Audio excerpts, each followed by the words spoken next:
manslaughter over a botched liposuction procedure. During sentencing, the judge noted that the case showed the need to regulate private health centres. Natalie Ching reports.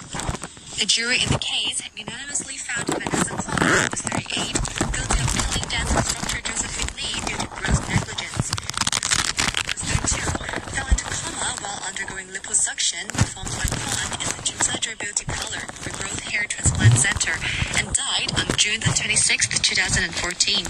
In sentencing, Justice Susana de Almada Remedios noted that the defendant and the victim were friends. She said Ms. Lee had trusted Kwon, putting her life in her hands. But she said the doctor had turned a blind eye to her patient's condition, leaving her with untrained assistance while she was in a coma and without checking whether she had enough oxygen. The judge describes the case as a tragedy, and the court's verdict would not be able to compensate for the loss inflicted on Ms. Lee's family. Natalie Ching. Macau has launched a third citywide COVID testing exercise following the discovery of a new infection. It comes after a cross-border construction worker tested positive, with authorities confirming 2 more cases hours later in one of his colleagues and another labourer who worked in the same place. Jimmy Choi reports. The new COVID case involves a 46-year-old renovation worker who travelled from Zhuhai to Macau on September 26th. Authorities are still trying to find out where the man was infected. 我哋咧亦都咧決定咗啟動我哋第2輪嘅全民核酸檢測。我哋今天 Elvis Lowe, the director of Macau's Health Bureau, says they now aim to test the entire population of some 650,000 people within 48 hours at around 40 testing stations.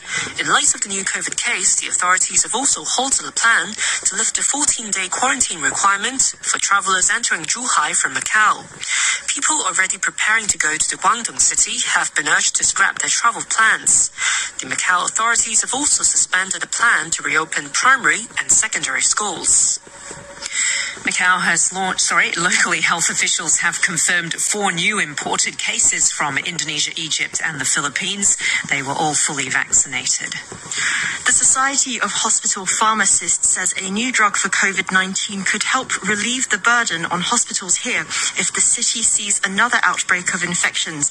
Interim clinical trial results suggest that molnupiravir, developed by a US drug maker, can cut the risk of hospitalization by half. The society welcomed the hospital authorities' plan to buy 500 courses of the medication. Its president, William Chui, told Wendy Wong that the government should approach the drug company early.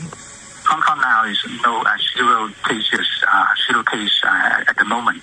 So this 500 doses is for just for the backup or for in case there's outbreak of the variants of the COVID-19. Of course, the government will approach the drug company to procure more if the incident or the pandemic is so serious.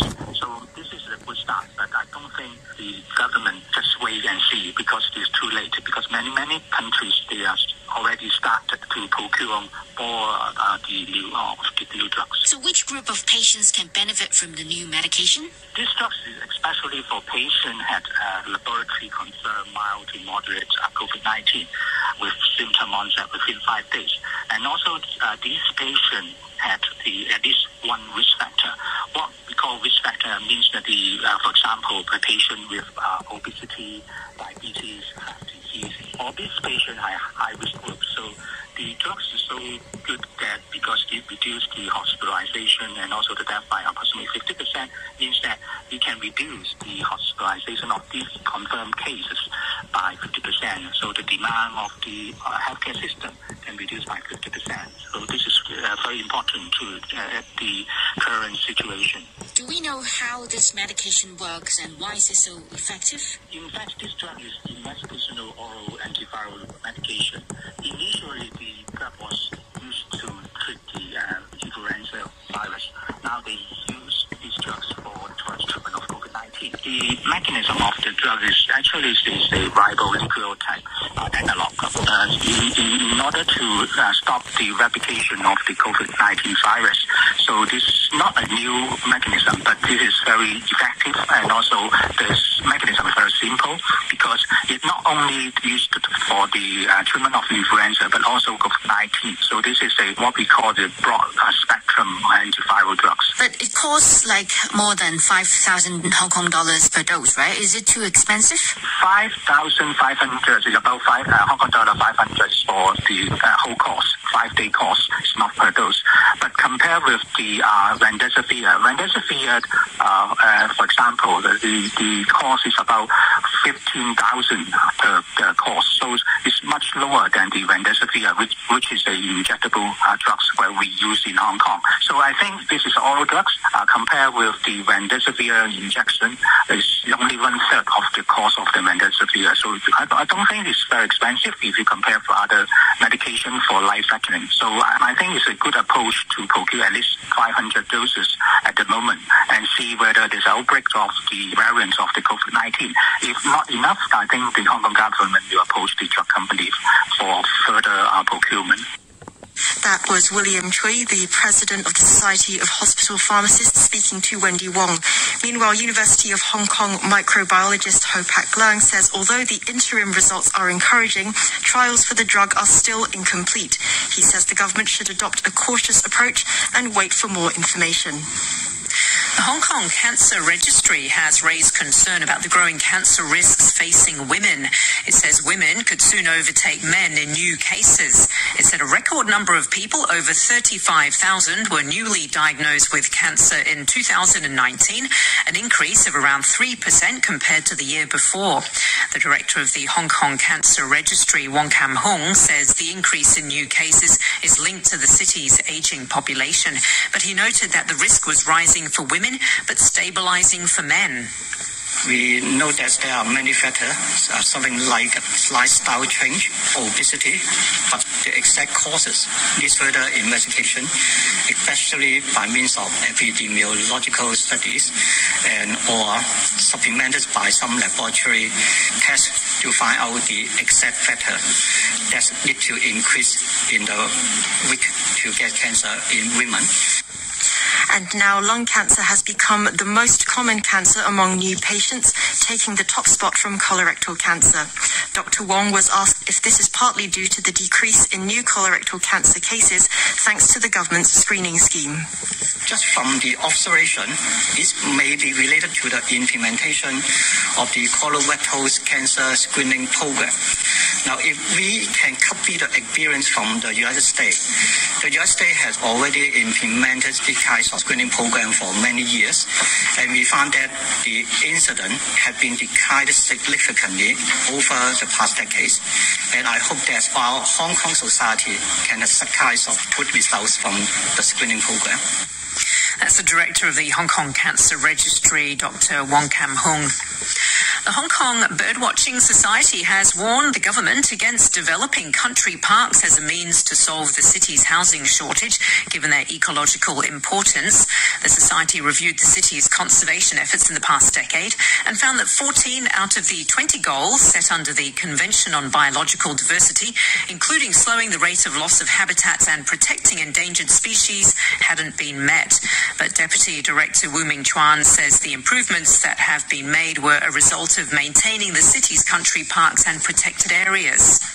As the woodlands mature, it has increased the biodiversity and also its ecological value. And so the major achievement that Hong Kong has contributed in terms of conservation is because of its country parks. And in the upcoming policy address, I think the government should take a precautionary approach and also should have a mindset of biodiversity conservation in their land policy. And they should not try to develop country parks or wetland buffer area, as these areas are important for conservation. And as China has signed the Convention on Biological Diversity and also the Conference of Parties will be held next week, I think Hong Kong has the responsibility to assist China to fulfill its obligation under the convention.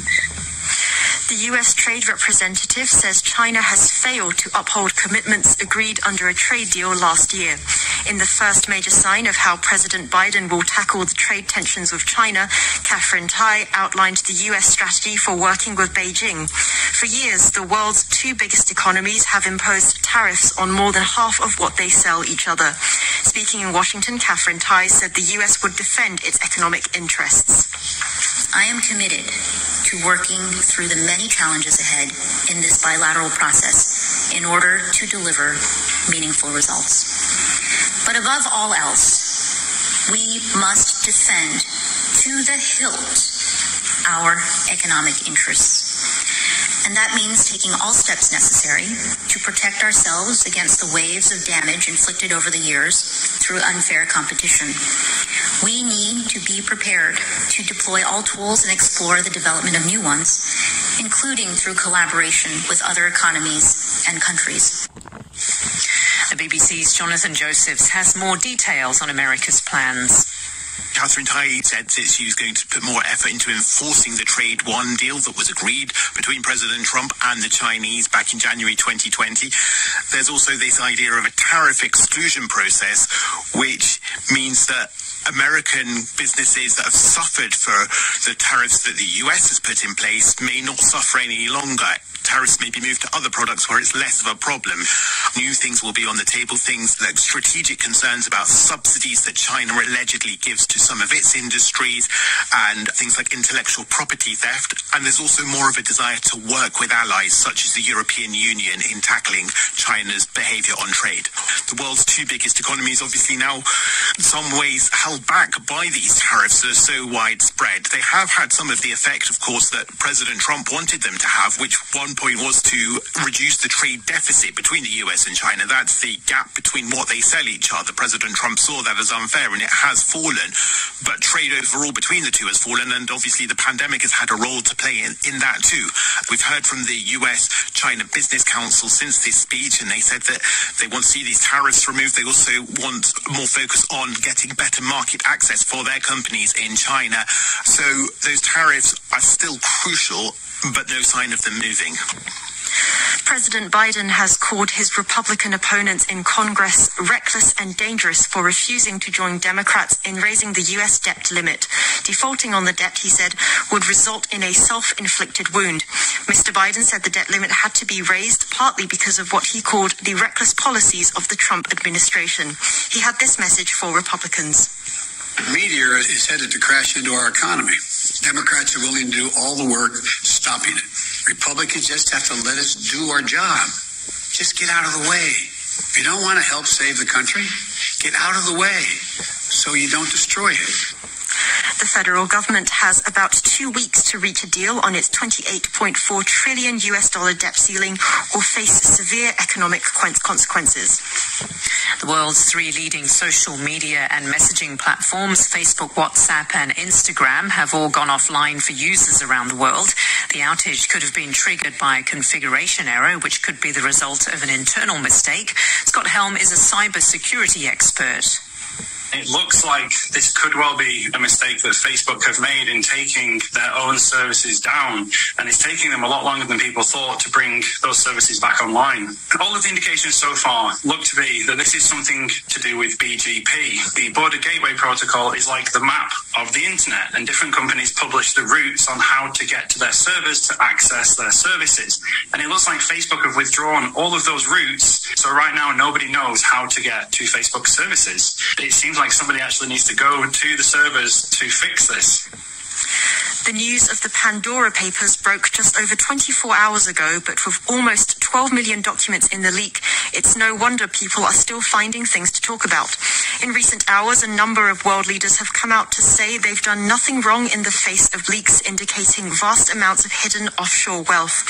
Will Fitzgibbon is an investigative journalist with the International Consortium of Investigative Journalists. We're really talking about a whole suite of wrongdoing, be that illegality, because believe me, there are criminals who we've found in this data, and there are officials in countries across the world accused of corruption, but also people, very wealthy people, who simply play by different rules from the rest of us, people who pay a lawyer or an accountant to set up a shell company in a far-flung tax haven so that they can pay less tax legally, but nonetheless pay less tax than the rest of us. The expert expose shows how 35 current and former world leaders and 300 top officials hide their wealth and assets offshore behind a complex network of companies set up in foreign locations where it's difficult to identify real owners and the tax is often low. Simon Bowers from non-profit organisation Finance Uncovered spent 9 months working on this investigation alongside the International Consortium of Investigative Journalists. He's focused on Kenya and the President Uhuru Kenyatta. There has always been some controversy and speculation about the very unclear origins of his family's wealth. They did become fabulously wealthy in a rush after independence at the same time as they came to political power too. Now, are the two connected? How are the two connected? These are important questions, and they are especially important if the current generation of Kenyattas trade off the reputation of the first family and hold themselves up to be above grubbiness of any impropriety, in which case, why are they going to these extraordinary lengths to hide assets through offshore vehicles? This dates from about 2003. There was a foundation that was set up by President Uhuru Kenyatta's mother, a very powerful figure in the family. It was said that upon her death, the assets of this foundation should be distributed to her son, Uhuru. So that's how we see a president's name appearing in the documents. But the timing is very interesting. 2003 was a moment of political uncertainty for Kenya. You had a very anti-corruption reformist president in Kibaki, or so it seemed at the time, and there were lots of rumblings about how hard he was going to scrutinize the old political elites. And so it seems very interesting timing, and I would love to know more from the Kenyattas about exactly why the Panamanian Foundation was set up at that date. Mr. Kenyatta has said the investigation will go a long way in enhancing the financial transparency and openness required in Kenya and around the globe. That statement echoed what he said 3 years ago when he was challenged by reporters about his wealth.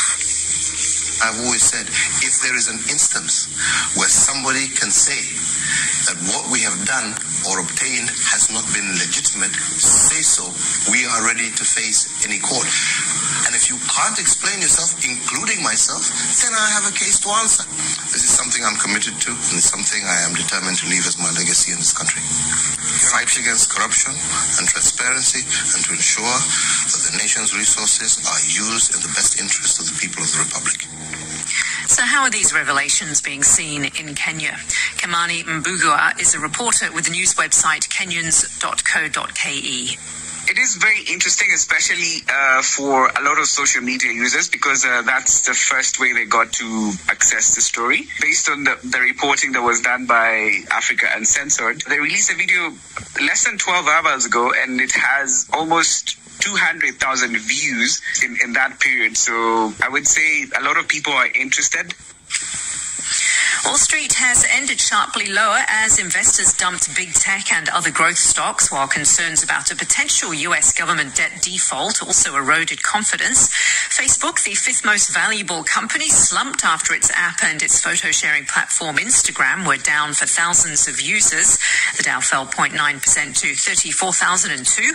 The S&P lost 1.3% to 4,300, and the Nasdaq dropped 2.1% to 14,255. Apple, Microsoft, Amazon and Alphabet, the US stock market's four most valuable companies, each dropped more than 2%. US Treasury yields rose as investors fretted about the lack of a debt ceiling fix in the US Congress and looked ahead to the release this week of September employment data, which could pave the way for the tapering of Federal Reserve asset purchases. The S&P 500 has now fallen about 5% from its record high close on September the 2nd. Blue Origin, the brainchild of the American tech billionaire Jeff Bezos, will propel into space the actor who played Captain Kirk in the TV series Star Trek. William Shatner, who's now 90 years old, will fly aboard the company's next crewed rocket on the 12th of October. The BBC's Richard Hamilton reports. For anyone not familiar with the original Star Trek series, James T. Kirk was the captain of the Starship Enterprise, built by the Federation of Planets in the 23rd century on a 5-year mission to explore strange new worlds, to seek out new life and new civilizations, to boldly go where no man has gone before.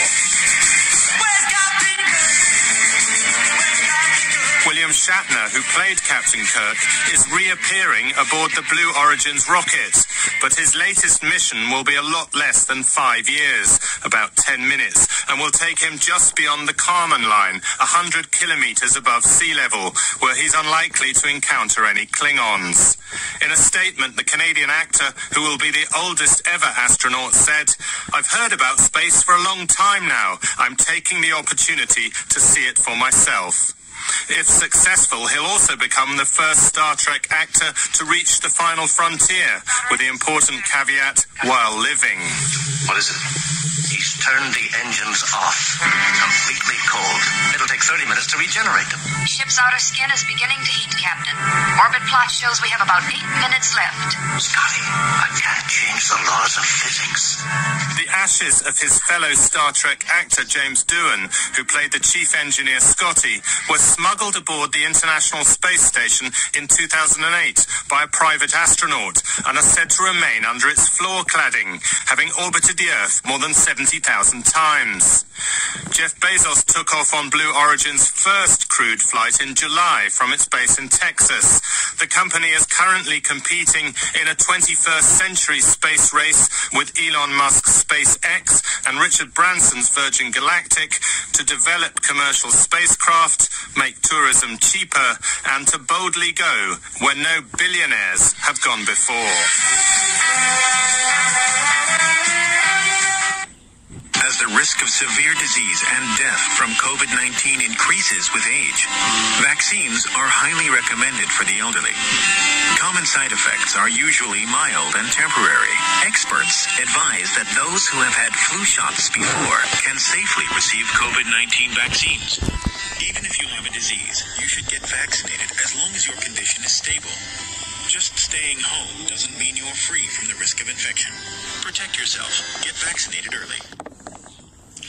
Good morning, I'm Adam Chung with sports. Leicester City's title-winning manager Claudio Ranieri is returning to the English Premier League. The Italian has been appointed as the new manager of Watford following the sacking of Xisco Munoz on Sunday. Ranieri, who celebrated a historic Premier League title win with Leicester in 2016, becomes Watford's 14th managerial change under the club's current owners. They're currently 14th in the table with 7 points from their opening 7 games. The former Watford midfielder Derek Payne says the owners have a target in mind. They ideally would like to be in that middle half, trying to push towards 8th place, but that is what would be deemed success, staying in the Premier League. It isn't the biggest club financially in the Premier League, so Claudio Ranieri and what he done at Leicester would seem to be a good fit.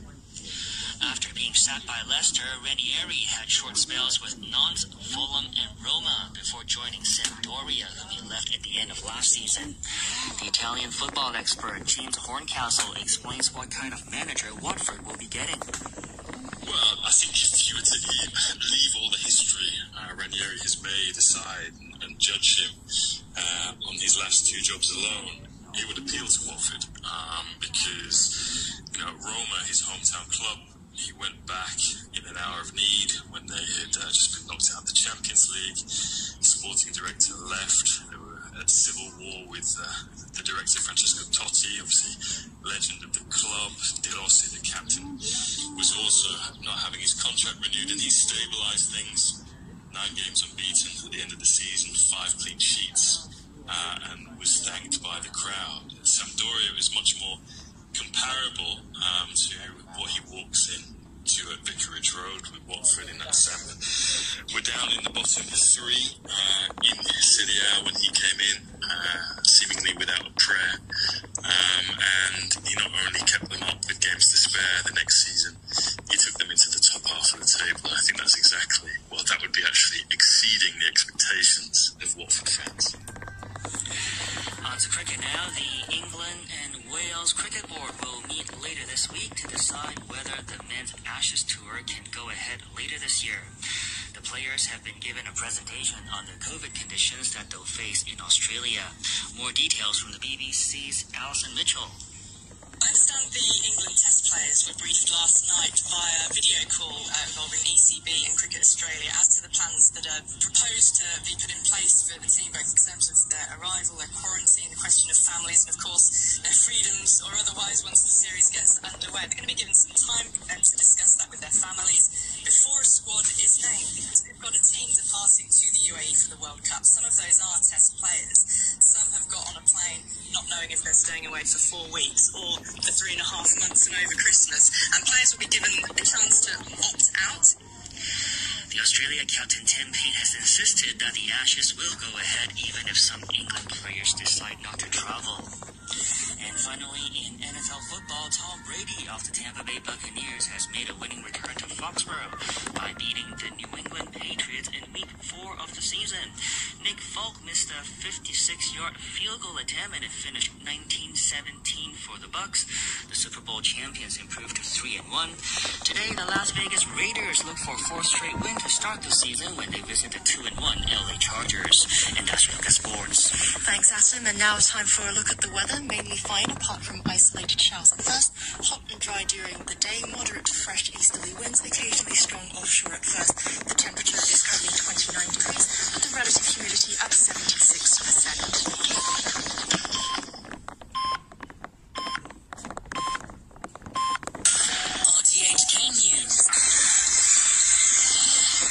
It's 7 o'clock. I'm Barry O'Rourke.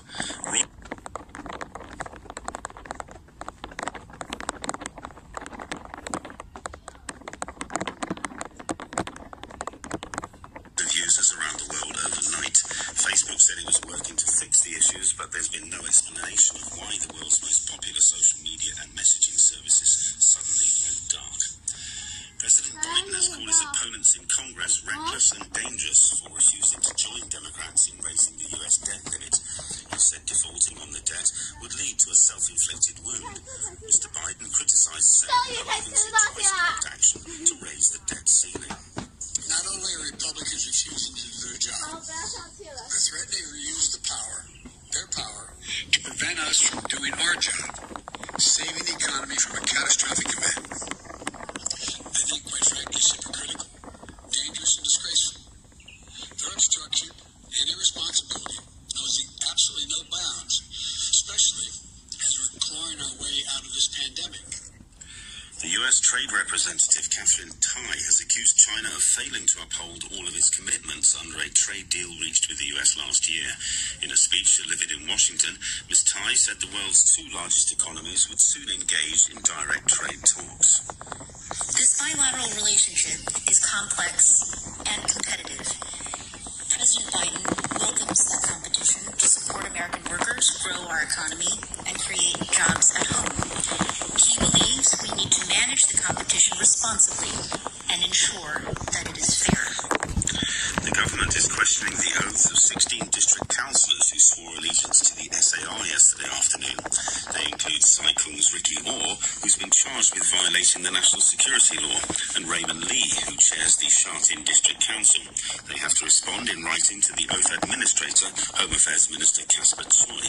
Last month, Mr. Choi questioned the oaths of 17 councillors from Hong Kong Island and Kowloon, all of whom were eventually unseated.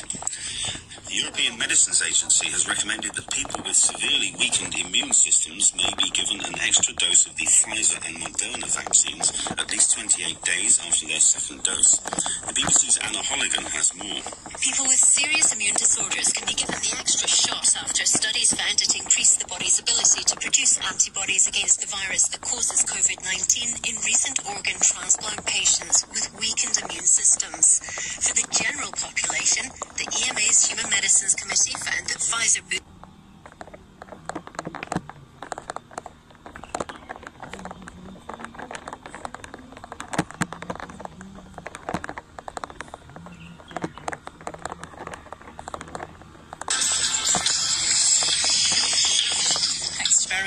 back in our newsroom. This is Hong Kong Today with Vicky Wong and me, Samantha Butler. Coming up in the next half hour, 16 more district councillors face disqualification after the government raises doubts about their loyalty oaths.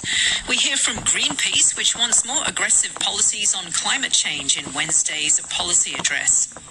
The government gave us a promise that they're going to bring us to 2015 carbon neutrality, but we never know what are they going to do.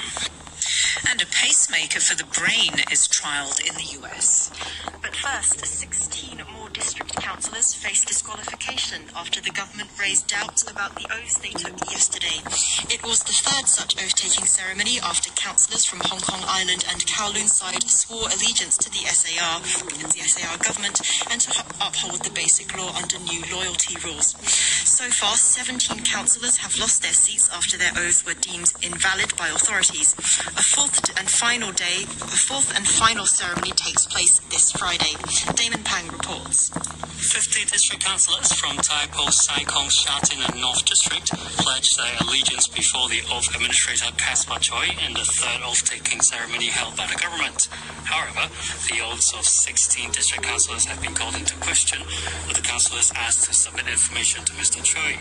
Among them is Ricky Orr from Sai Kung, who has been charged with violating the national security law over the Legislative Council primaries case.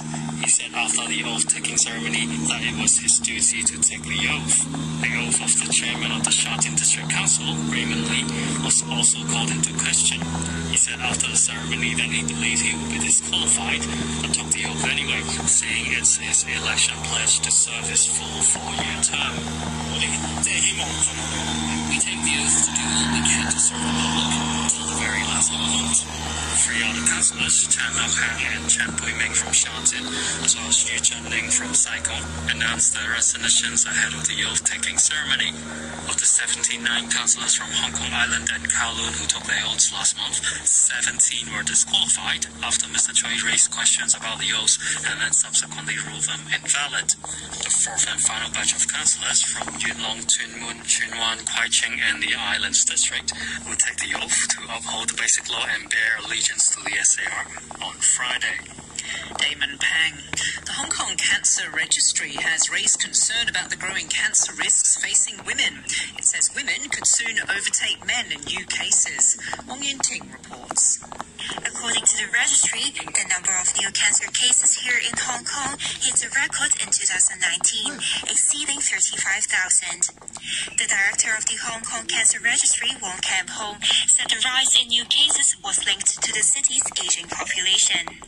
He also noted that the cancer risk continues to increase for women, when the trend for men is stabilizing. We know that there are many factors, something like lifestyle change, obesity, but the exact causes is further investigation, especially by means of epidemiological studies and or supplemented by some laboratory tests to find out the exact factor that need to increase in the risk to get cancer in women. The latest data also shows that lung cancer has become the most common cancer among new patients, taking the top spot from colorectal cancer. Mr. Wong noted a decrease in new colorectal cancer cases in 2019, maybe linked to the implementation of the government's screening program since 2016. Now, if we can copy the experience from the United States has already implemented the cancer screening program for many years, and we found that the incident had been declined significantly over the past decades. And I hope that our Hong Kong society can supply some good results from the screening program. Hong Kong also recorded an almost 15% increase in prostate cancer in 2019, which Mr. Wong said might be due to obesity among men. Wong Yin-ting. Greenpeace has urged the government to lay out more aggressive policies to combat climate change in Wednesday's policy address. Campaigner Tom Ng says the government should introduce a detailed program to attain carbon neutrality and implement electronic road pricing to tackle roadside emissions. He spoke to Kelly Yu. I think the most urgent things the government need to do is give us a plan, because we don't know how is the government going to lead Hong Kongers to that goal, the carbon neutrality goal. And climate change is affecting everyone in the globe, not only Hong Kongers. Course, but also elsewhere. So we need everyone in Hong Kong, the government as well, and also other countries, other governments to work on the climate change issue. And among the recommendations you suggested for the government, because I heard that you suggested about reducing roadside emissions, so can you explain more in terms of this suggestion? Roadside emission is one of the largest greenhouse gas emission source in Hong Kong, and Hong Kong government do have a roadmap earlier this year, but only focus on private cars. But 90% of the roadside emissions are from commercial vehicles, which were not included in that roadmap. So we're asking the government to have the commercial vehicles included in the upcoming roadmap, and also tell us that how the government is going to lead Hong Kong with an aggressive plan. And currently, do you think the government is doing enough to tackle climate change, and what is still lacking at the moment? We can still see quite some rooms that the government can get more aggressive in tackling climate change. For example, earlier I said about renewable energy. The renewable energy source in Hong Kong is only about 0.3%, which is quite low compared to the overall energy that we created from fossil fuels. So one of the suggestions we have for the government is to, by 2030, we want at least 10% renewable energy. And right now, regarding to renewable energy, the government has an estimation of 3.3 to 4%, but it is not a goal. The government need a goal, need to set goals so that it can push certain policy. Apart from the government, what do you think individuals can do to tackle climate change? Can you give some examples? For the citizens like itself, we do have some suggestions. I think that many people knows that we can use public transportation instead of private cars or taxis, or we can eat more vegetable instead of too much meat, which helps to reduce greenhouse gas. And that's Greenpeace campaigner Tom. Religious leaders want politicians to agree to step up their commitments in the fight against global warming. Nearly 40 of them have presented an appeal at the Vatican, demanding they make commitments at the UN Climate Summit in Glasgow, which is just weeks away. Pope Francis welcomed the leaders, including the Archbishop of Canterbury, Justin Welby, to the gathering. The Pope said the crisis was unprecedented. Thank you for your presence, which clearly shows our desire for a deepened dialogue among ourselves and with scientific experts. I would like to propose 3 concepts that can guide our reflection on this shared endeavour: openness to interdependence and sharing, the dynamism of love, and the call to respect. The Archbishop of Canterbury, Justin Welby, was asked how many faith leaders were present at the meeting. Physically and virtually, there were well over 30 leaders, representing faiths covering well over 80% of the world's population.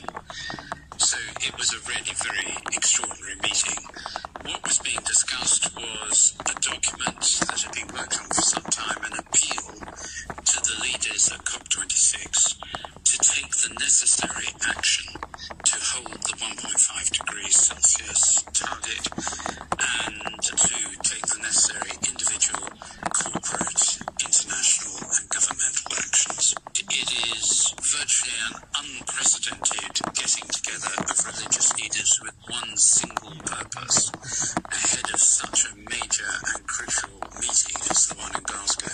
Secondly, because Alok Sharma and the Italian Foreign Minister were both here, therefore they heard the appeals being made because each of us spoke briefly as well as the Pope having prepared something.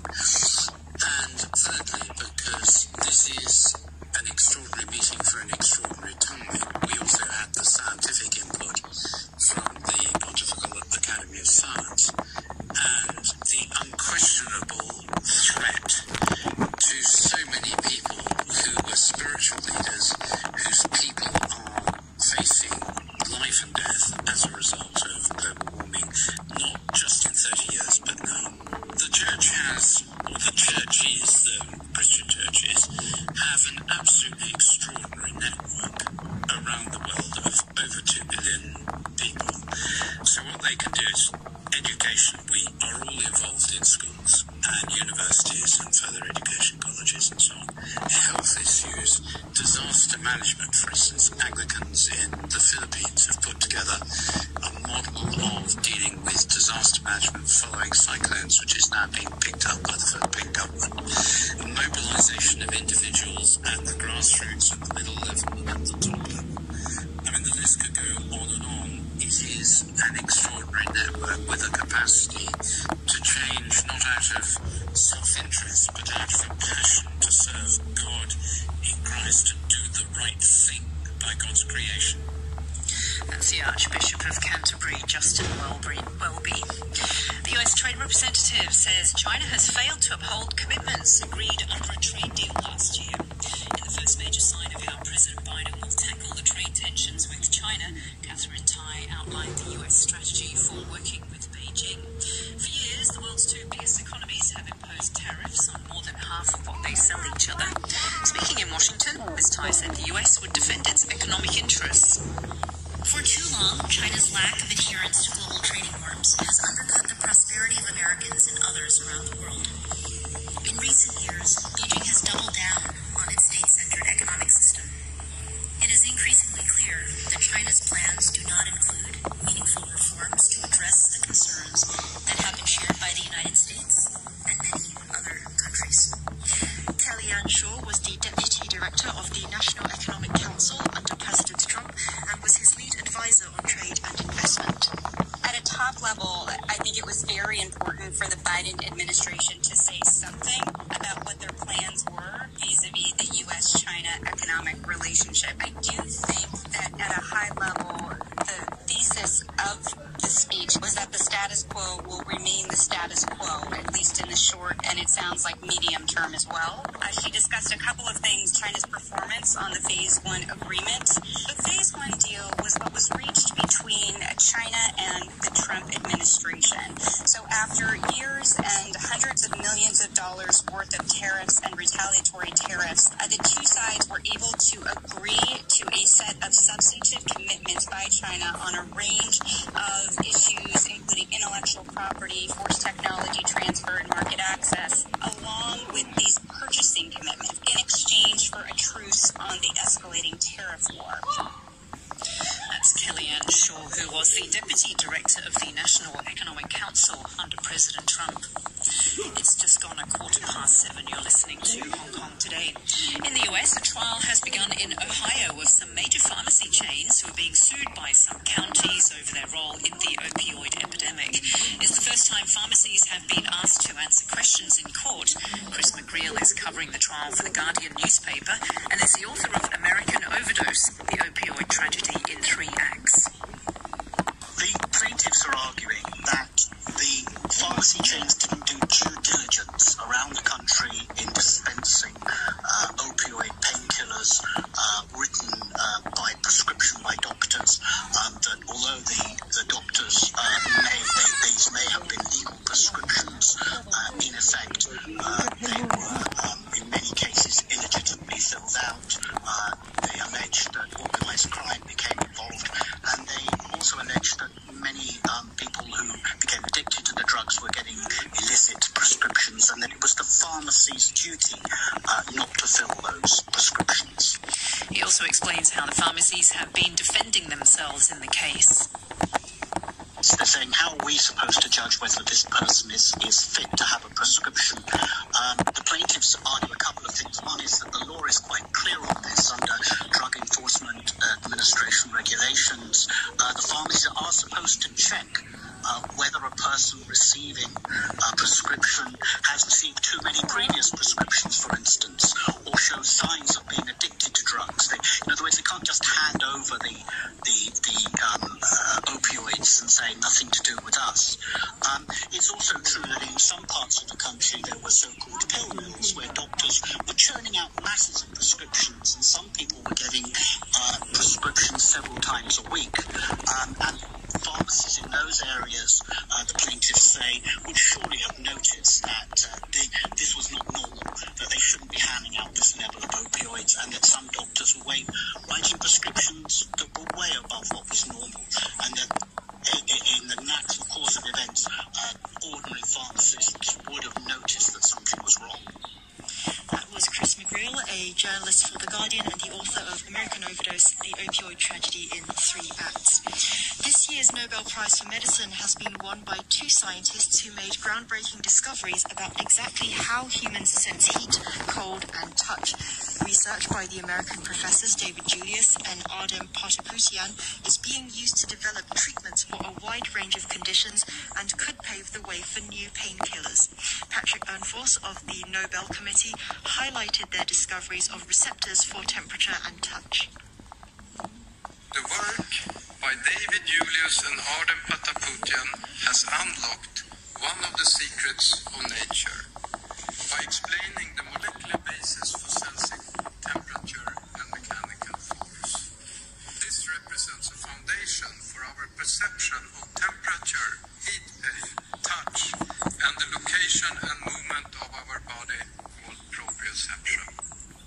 In a video posted by the University of California, San Francisco, David Julius said their work could help treat chronic pain. The roles that they play in touch sensation was a major contribution to this field. Hopefully one of the big impacts of our work will be to identify new strategies for treating chronic or persistent pain syndromes. We all know that there's a real lack of drugs and approaches to treat chronic pain. That's in part and parcel why we have this opioid epidemic that surrounds us. For his part, Ardem Partaputian explains his discovery. The sense of touch is actually a few senses combined. It's the touch that we think of, but it's also pain sensation and this related sense called proprioception, which is when you know where your limbs are compared to your body. And we take all of this for granted because without proprioception, for example, we cannot stand and walk because this information that we get from our environment is absolutely essential for life. And what these neurons do, the ones that sense this pressure, is something very different from all the cells in the rest of the body, which communicate through chemicals. For example, hormones such as insulin or neurotransmitters such as dopamine. But these neurons have to do something special. They have to sense physical stimuli such as temperature and pressure and translate it into a chemical signaling that the body can understand. So it was known that there are these receptors that are responsible for touch and pain, but their identity was not known. And that is what my laboratory identified. When your heart needs a little help, an electrical boost from a pacemaker gets it back on track. So if your brain needs a reset, why shouldn't the same principle apply? A so-called pacemaker for the brain has been successfully trialled on a patient with severe depression in the United States. The BBC's Michelle Roberts explains. It's a sort of matchbox-sized pack that sits in the bone of the skull, and it has a battery in there, and then some wires that come out and communicate with the brain, and it can send electrical impulses to different parts of the brain.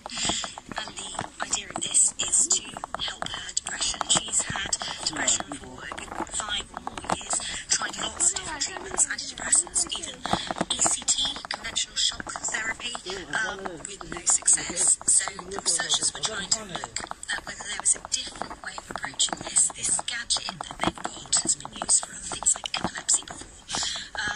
But what's different about it is they think they've pinpointed the depression circuits in Sarah's brain. So they found that when they looked at one little bit of the brain called the amygdala, they were seeing patterns that were linked to her mood. So if they got more activity there, her mood was lower. And then if they stimulated another part of the brain in this depression circuit, it seemed to alleviate her symptoms and help her. So this device is there and on all the time, but it only fires when it senses that she's dipping and she needs this boost. They call it a closed loop system, so it's sort of a feedback system where you're monitoring but then also treating. Obviously it's really early work, so this is the first person to have this type of specific therapy. The researchers themselves say they're not fully sure how it's alleviating the symptoms. They want to explore it and look using, they're recruiting people to sort of join in with the work soon. So it is very experimental, but it's fascinating too. Reuters has reported that Facebook and Instagram are starting to come back online after an outage that lasted for more than 6 hours. WhatsApp was also hit by the problems, which affected millions of users around the world over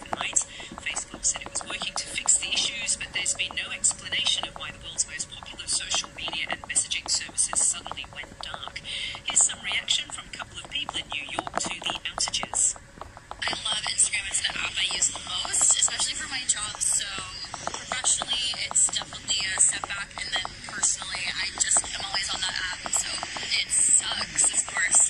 One of my best friends was yelling at me today for not looking at my messages, and I didn't get any messages because the platforms aren't working.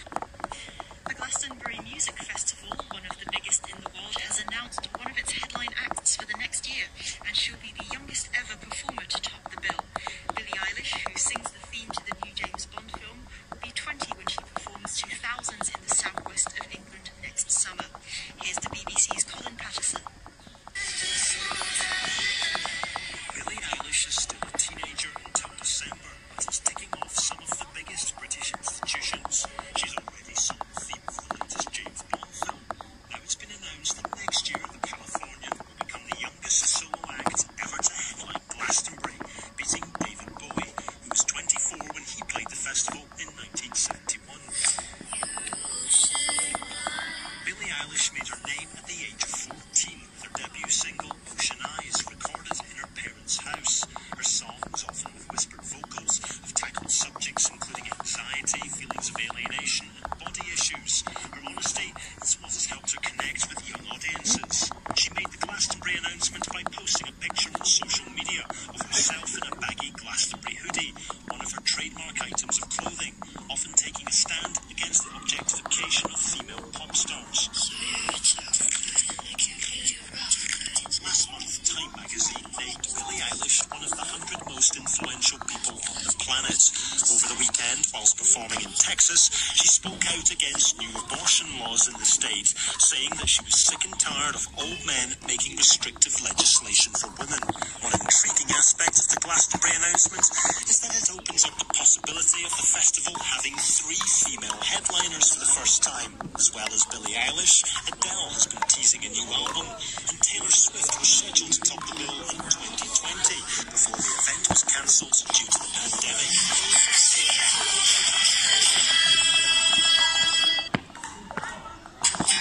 Eat Smart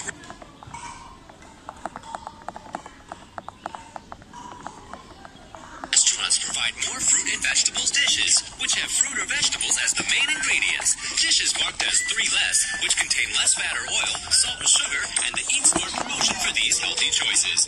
These restaurants are classified as 1-star, 2-star, or 3-star, and can be found in every district. Customers can enjoy healthy dishes for dine-in meals or takeaway. Be an Eat Smart restaurant and embrace the trend of healthy eating. Join now. The more stars, the smarter. Adam John with another look at sports, and we start again with football. Leicester City's title-winning manager Claudio Ranieri is returning to the English Premier League. The Italian has been appointed as the new manager of Watford following the sacking of Xisco Munoz on Sunday.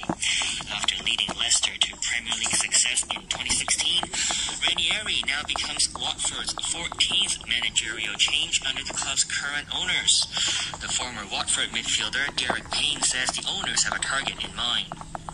They ideally would like to be in that middle half, trying to push towards 8th place, but that is what would be deemed success, staying in the Premier League. It isn't the biggest club financially in the Premier League, so Claudio Ranieri and what he done at Leicester would seem to be a good fit. Watford are 14th in the table with 7 points from their opening 7 games. After being sacked by Leicester, Ranieri had short spells with Nantes, Fulham and Roma before joining Sampdoria, who he left at the end of last season. Liverpool forward Mohamed Salah is the best player in the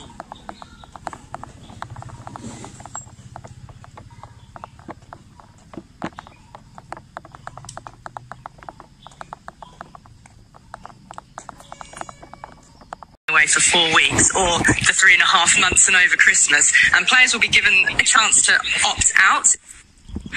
The Australia captain Tim Payne insists the Ashes will go ahead even if some of the England players decide not to travel. Well, The Ashes are going ahead. The first test's on December 8, and whether Joe's here or not, to be honest with you. So they all want to come, there's no doubt about that. And they're trying to get themselves the best possible conditions that they can get. But at the end of the day, we all are. And we don't want to give them poor conditions because we're going to be in the same boat as them. And we finish with one more cricket note. The Delhi Capitals have defeated the three-time Indian Premier League champions Chennai Super Kings to close in on a place in the top 2. More on this when I return with sports in 25 minutes. Thanks, Atom. And now time for a quick look at the weather. Mainly fine apart from isolated showers at first. Hot and dry during the day. There will be moderate to fresh easterly winds, occasionally strong offshore at first. The maximum temperature will be about 32 degrees in the urban areas and a couple of degrees higher in the new territories. At the observatory, it's 29 degrees with the relative humidity at 76%. It's now 7:30. Here's Barry O'Rourke with the news summary. President Biden has called his opponents in Congress reckless and dangerous for refusing to join Democrats in raising the U.S. debt limit. He said defaulting on the debt would lead to a self-inflicted wound. Mr. Biden criticized Senate Republicans who twice blocked action to raise the debt ceiling. Not only are Republicans refusing to do their job, they're threatening to use their power, to prevent us from doing our job, saving the economy from a catastrophic event. I think, quite frankly, it's hypocritical, dangerous, and disgraceful. Their obstruction and irresponsibility knows absolutely no bounds, especially as we're clawing our way out of this pandemic. The U.S. Trade Representative Catherine Tai has accused China of failing to uphold all of its commitments under a trade deal reached with the U.S. last year. In a speech delivered in Washington, Ms. Tai said the world's 2 largest economies would soon engage in direct trade talks. This bilateral relationship is complex and competitive. President Biden welcomes that competition to support American workers, grow our economy, and create jobs at home. He believes we need to manage the competition responsibly and ensure that it is fair. Conservationists have handed over petitions signed by nearly 1.5 million people calling for a huge new marine reserve to be set up in the southern oceans surrounding Antarctica. With more, here's the BBC's Danny Eberhardt. 30 years ago, in Madrid, an international agreement was signed to protect Antarctica's entire landmass from exploitation. Conservationists hailed it as an example of truly multilateral good governance. But up to now, few of the rich seas off the continent have been granted similar protection. Petitioners now want another 4 million square kilometres protected. But such decisions are made by consensus by an international commission, and Russia and China oppose the move, concerned among other things about fishing rights. Reuters has reported that Facebook and Instagram are starting to come back online after an outage that lasted for more than 6 hours. WhatsApp was also hit by the problems, which affected millions of users around the world overnight. Facebook said it was working to fix the issues, but there's been no explanation of why the world's most popular social media and messaging services suddenly went dark. Back locally, and the government is questioning the oaths of 16 district councillors who swore allegiance to the SAR yesterday afternoon. They include Sai Kung's Ricky Orr, who's been charged with violating the national security law, and Raymond Lee, who chairs the Sha Tin District Council. They have to respond in writing to the oath administrator, Home Affairs Minister Casper Choi. Last month, Mr. Choi questioned the oaths of 17 councillors from Hong Kong Island and Kowloon, all of whom were eventually unseated. More news on the hour from RTHK.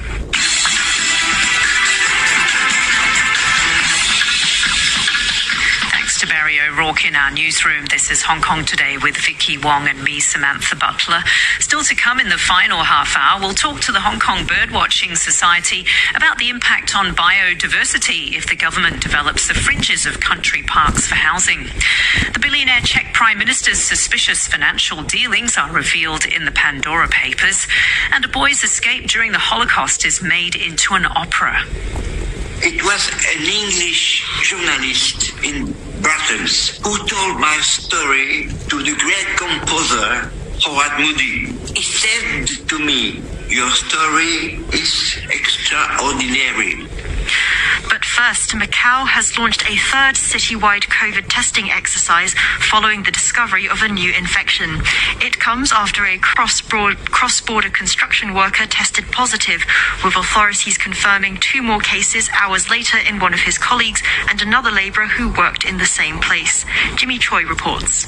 The new COVID case involves a 46-year-old renovation worker who travelled from Zhuhai to Macau on September the 26th. Authorities are still trying to find out where the man was infected. 我哋咧亦都咧決定咗啟動我哋第2輪嘅全民核酸檢測。我哋今天 Elvis Lowe, the director of Macau's Health Bureau, says they now aim to test the entire population of some 650,000 people within 48 hours at around 40 testing stations. In light of the new COVID case, the authorities have also halted a plan to lift the 14-day quarantine requirement for travellers entering Zhuhai from Macau. People already preparing to go to the Guangdong city have been urged to scrap their travel plans. The Macau authorities have also suspended a plan to reopen primary and secondary schools. Locally, health officials have confirmed 4 new imported cases from Indonesia, Egypt and the Philippines. They were all fully vaccinated.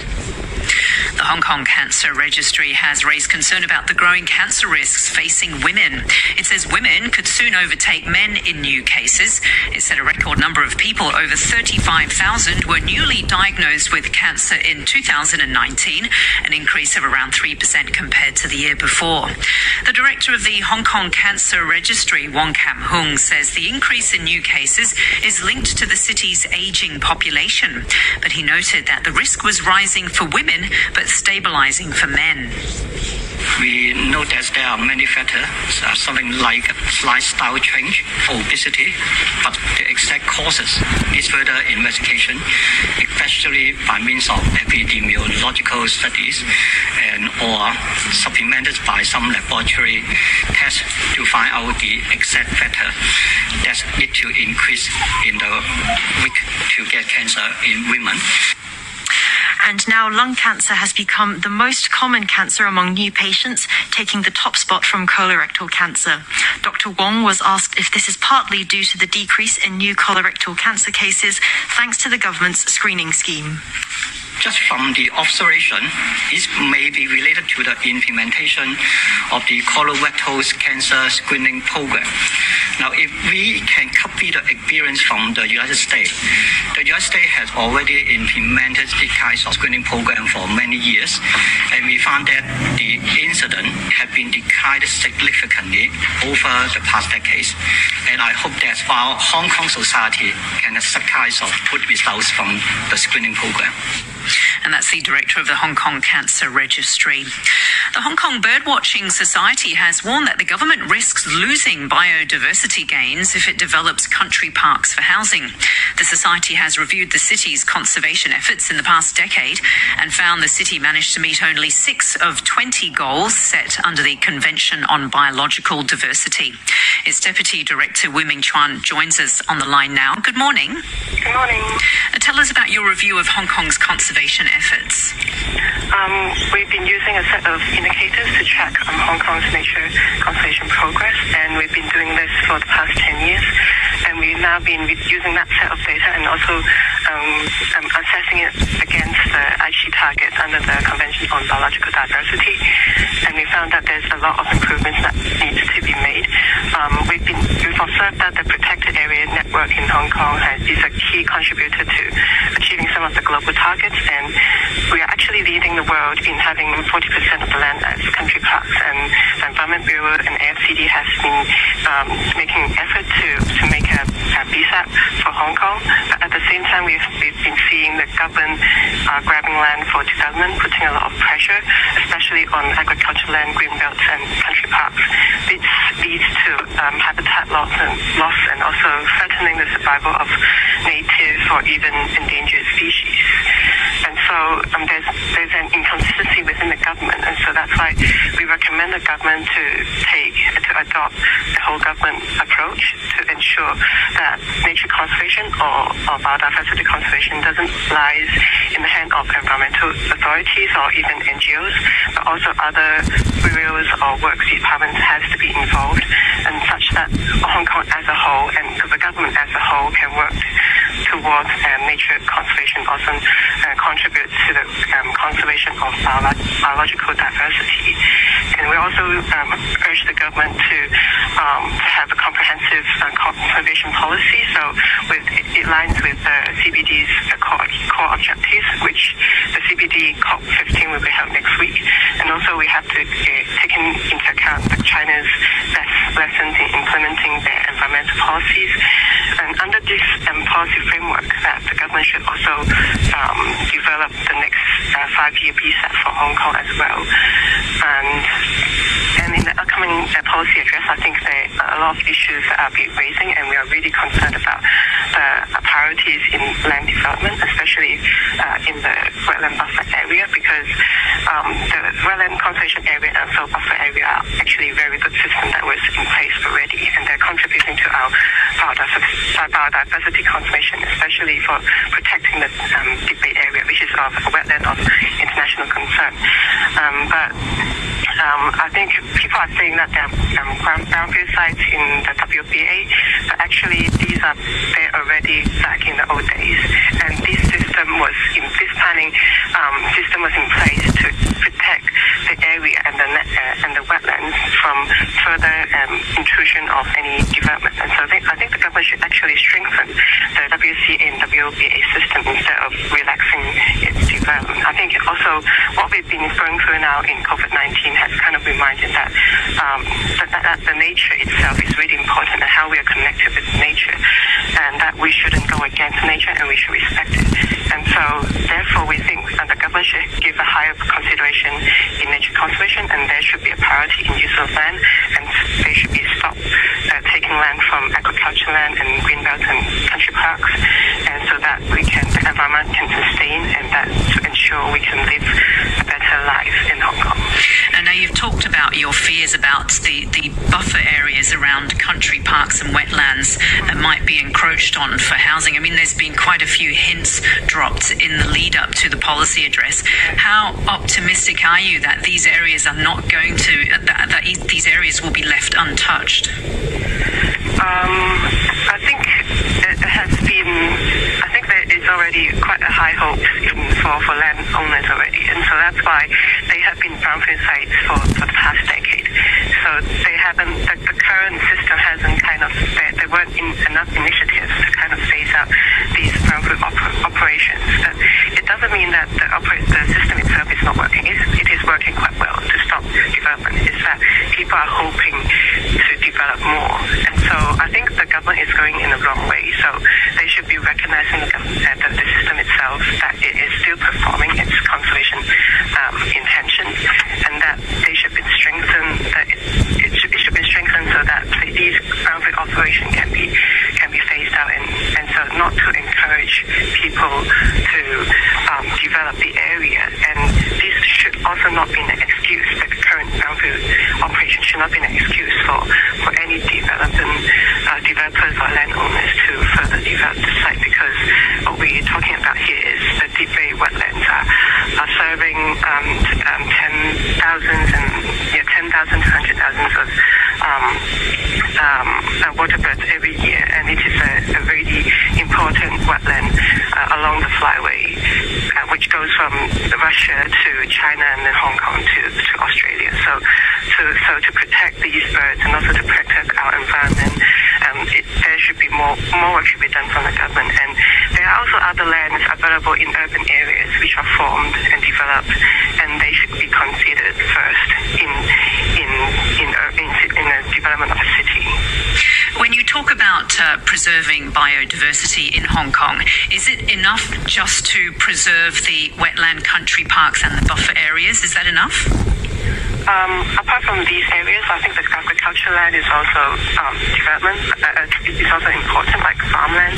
I think this wasn't really well raised up in previous discussion, because actually Hong Kong is highly relied on imports for our food, and we kind of forget that actually food comes from the land itself. And there are still farmers in Hong Kong. They are still cultivating the land to provide food for Hong Kong citizens. And so actually agricultural land should be something we should also bear in mind, and we should protect that agricultural land is used for cultivation purpose, ensure that they are producing food for Hong Kong. This is also related to food security. And so we shouldn't be relying too much on imports, but we should also produce our own food. And so apart from biodiversity, I think biodiversity also includes land that produces food and human well-being. I think the Convention on Biological Diversity is really a broad convention that covers nature protection and also human health and also traditional knowledge. And that's why I think the whole government approach is needed, because it covers a really a wide range of topics. And these are all essential for the survival of human beings on this planet. And so I think the government should think clearly what this convention means, and that they have to take more action to further protect our lifestyle, our livelihood, and also our well-being. Now, you said that we only met 6 of the 20 goals under that convention. So, on the whole, what was it? Why did we fail in the other areas?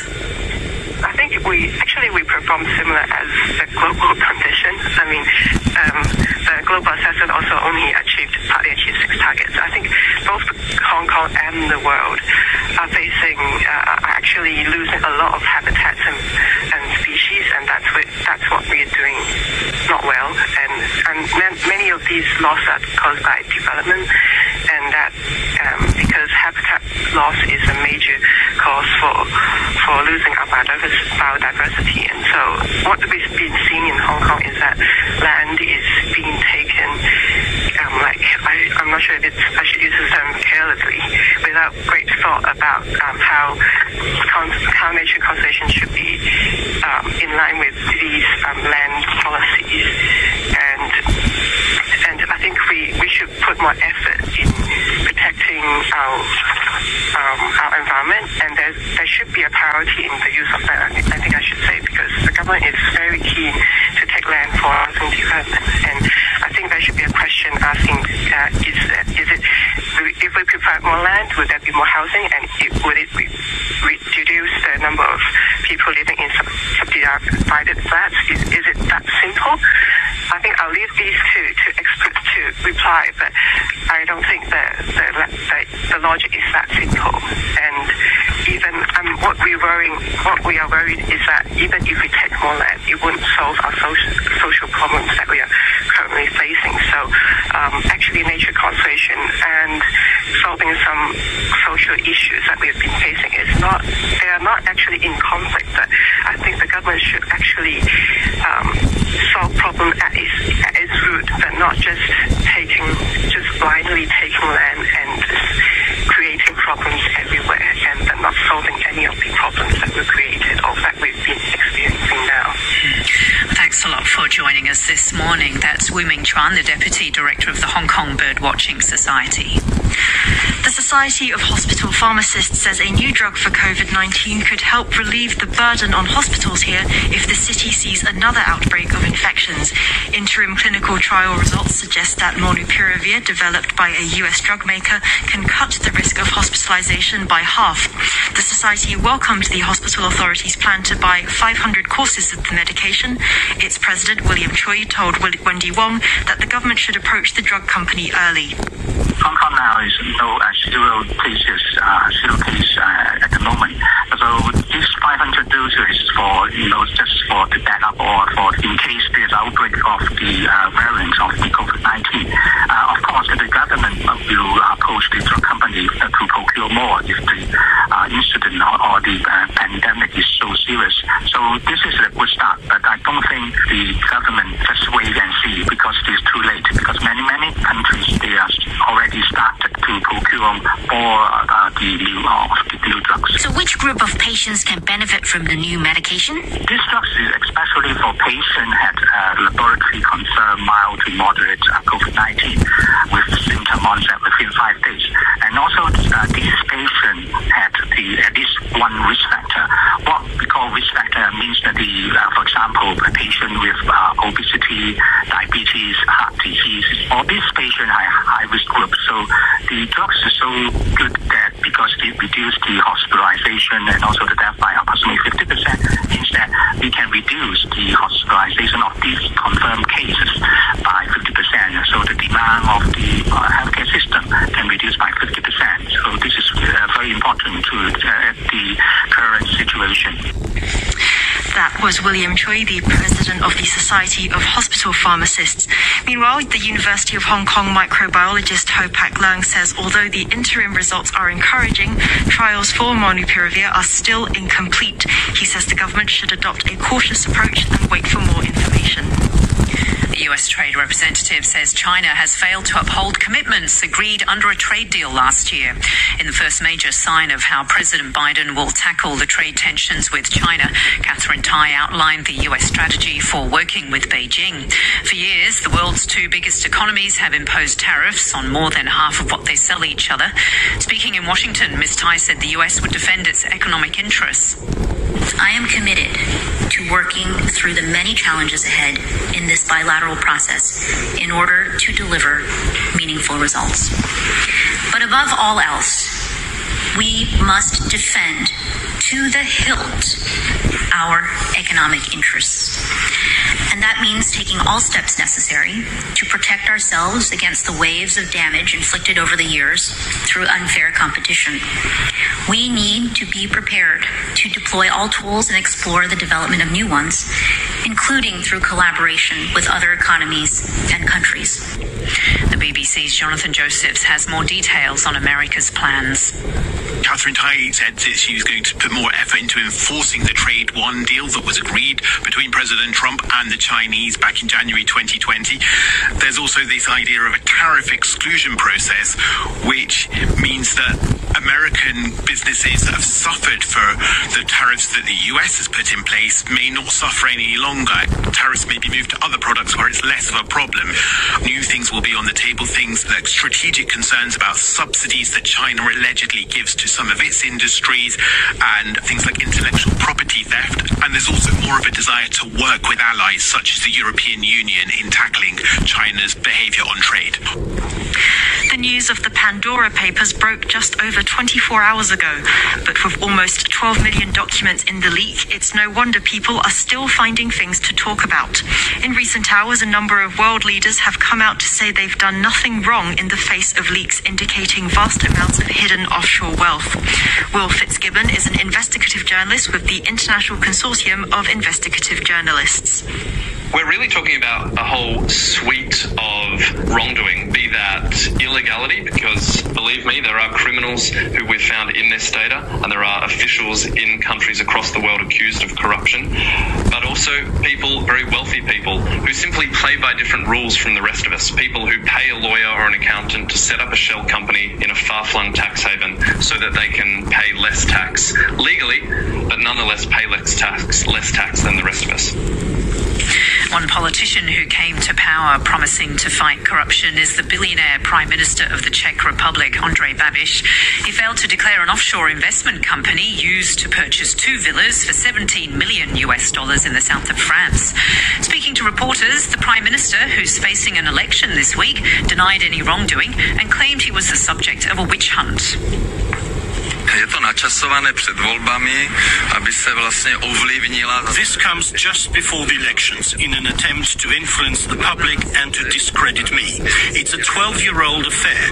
I don't own any offshore, I don't own any property in France, and I got all the money I borrowed back then. So let the police check it out. It was a near miraculous moment. Simon Granovsky was only 11 years old when he was put onto a train bound for Auschwitz. But the Belgian resistance stopped the train and Simon escaped. Now his story has been made into an opera by the composer Howard Moody. And to celebrate Simon's 90th birthday, Howard put the opera on at the exact spot in Belgium where in 1943 the train stopped and his mother pushed him to freedom. Here's the composer Howard Moody and his subject, 90-year-old Simon Granovsky. It was an English journalist in Brussels who told my story to the great composer Howard Moody. He said to me, "Your story is extraordinary." And I answered, "My life is made out only of miracles."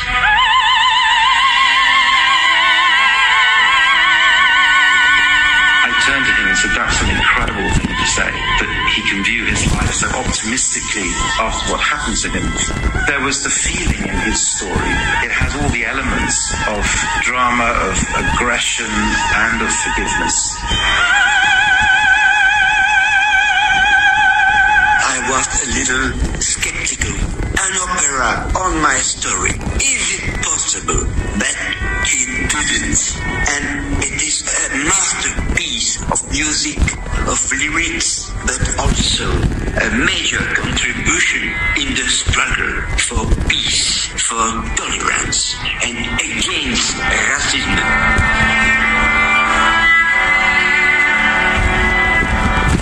In the piece, I've really started with a much more general sense of the plight of refugees or marginalized people, as well as obviously focusing on Simon's story and the plight of the Jewish people in the 1940s. The image of the train is forever powerful on stage, and one of the central choruses is the moment when they get on the train and that moment of total terror.